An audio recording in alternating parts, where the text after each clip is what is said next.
quello che ha detto oggi. Prego.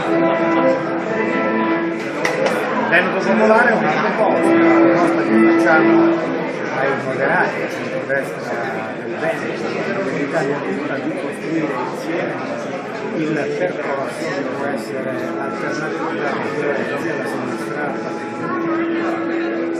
Ce n'è bisogno perché le cose non vanno bene, non vanno come l'edificio, la realtà è diversa,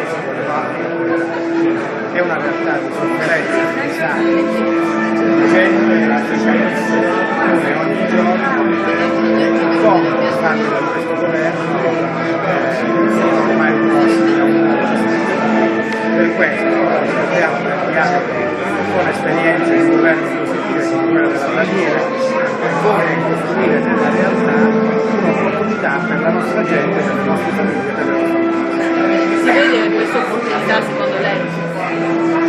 Guardi, in realtà se non mettessimo mano in questo momento a un'alternativa, sicuramente il governo che ha raggiunto un paradosso con la legge di stabilità di ieri, sostanzialmente ha dato numeri sbagliati, quindi ha toccato un po', ci porterebbe al capolinea di questo governo. Credo invece che insieme si possa per rifare qualcosa di molto buono e di molto positivo. Tanti dicono che non c'è alternativa, non c'è l'altra alternativa oltre a Renzi, secondo lei?